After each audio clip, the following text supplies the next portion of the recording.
నమస్తే. పటాన్చెరు నియోజకవర్గంలో పటాన్చెరు ఇన్ఛార్జ్ కాటా శ్రీనివాస్ గౌడ్ ఆధ్వర్యంలో రైతు భరోసా సంబరాలు కొనసాగుతూ ఉన్నాయి. కాటా శ్రీనివాస్ గౌడ్ గారు నమస్తే. జిన్నారం వేదికగా పెద్ద ఎత్తున ఈరోజు ఒక పండుగ వాతావరణాన్ని తలపించేలా రైతులతో మీరు ఒక కార్యక్రమాన్ని తీసుకున్నారు. ఎందుకు తీసుకున్నారు? మొన్న హరీష్ రావు గారు వచ్చి ఇక్కడ ధర్నా చేశారనేనా?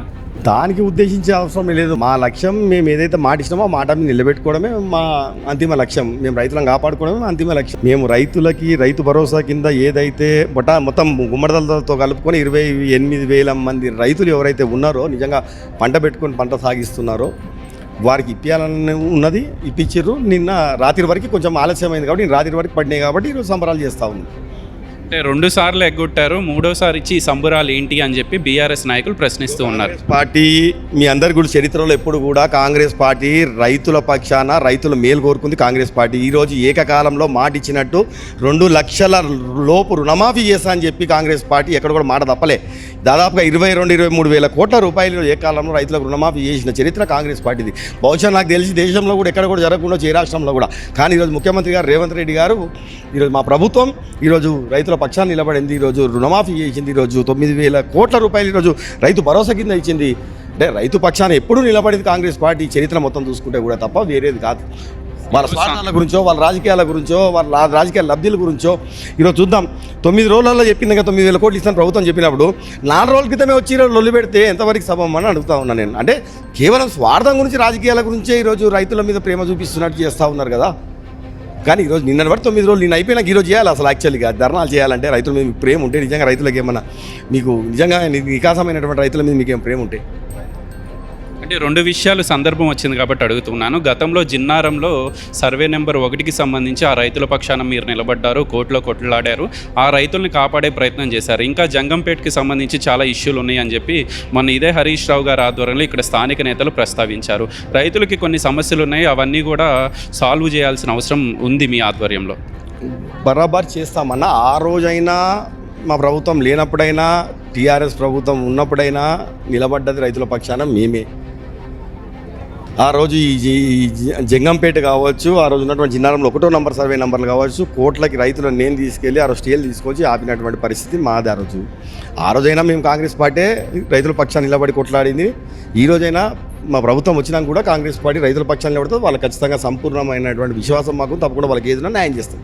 ప్రభుత్వం వచ్చి దగ్గర 2 ఏళ్ళు గడిచిపోతుంది. మార్కెట్ కమిటీకి సంబంధించి, పటాన్చెరు మార్కెట్ కమిటీకి సంబంధించి మీరు కొన్ని పేర్లు పంపించారు, గూడెం మైపాల్ రెడ్డి గారు కొన్ని పేర్లు పంపించారు. ఎప్పుడు వస్తుంది ఏంటి? నారాజులో ఉన్నట్టే అనిపించట్లేదా క్యాడర్ మొత్తం? అదంతేం లేదులే, కొన్ని టెక్నికల్ ప్రాబ్లమ్స్ వల్ల జరుగుతూ ఉన్నది. కానీ వారు మాట్లాడుతున్నారు. నేను మీనాక్షి నటరాజన్ గారితో కూడా, ఇన్ఛార్జ్ గారితో కూడా మనం మాట్లాడడం జరిగింది.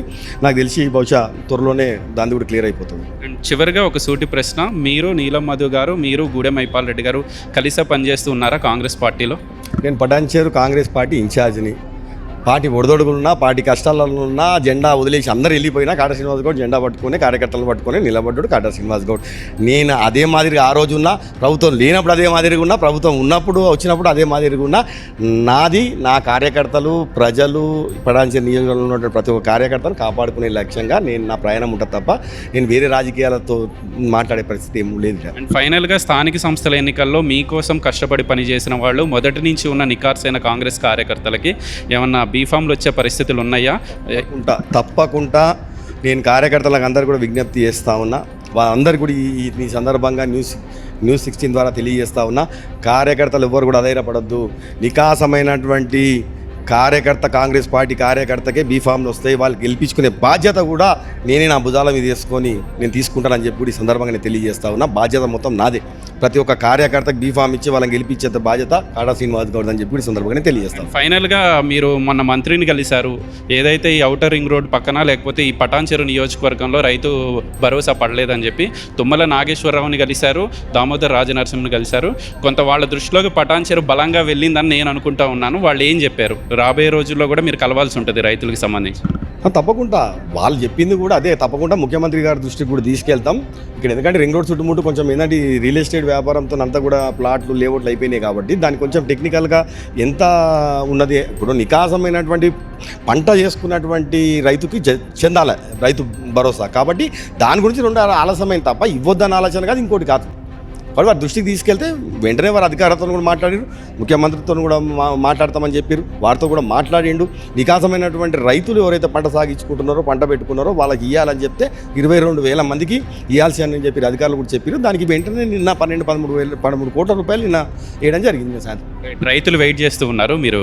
సో ఇదే ఓవరాల్గా పటాన్చెరు ఇన్ఛార్జ్ కాటా శ్రీనివాస్ గౌడ్ ఆధ్వర్యంలో జిన్నారం మండల వేదికగా ఈరోజు రైతు భరోసా సంబురాల కార్యక్రమాన్ని అయితే దిగ్విజయంగా నిర్వహించారు. కాటా శ్రీనివాస్ గౌడ్ చాలా స్పష్టంగా చెప్తూ ఉన్నారు, ప్రతిపక్షాలు బాధ్యతతో వ్యవహరించాల్సిన అవసరం ఉంది.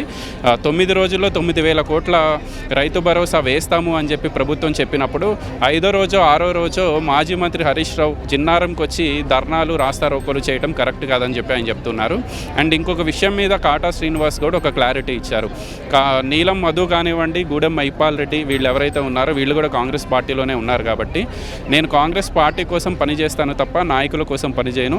మొదటి నుంచి ఎవరైతే కష్టపడి పనిచేసిన కార్యకర్తలు ఉన్నారో ఈ పటాన్చెరు నియోజకవర్గ వ్యాప్తంగా వాళ్ళందరికీ బీఫామ్లు ఇప్పించుకొని స్థానిక సంస్థల ఎన్నికల్లో వాళ్ళ కోసం ప్రచారం చేసి వాళ్ళందరినీ గెలిపించుకునే బాధ్యత నాది అని చెప్పి కాటా శ్రీనివాస్ గౌడ్ స్పష్టం చేస్తూ ఉన్నారు.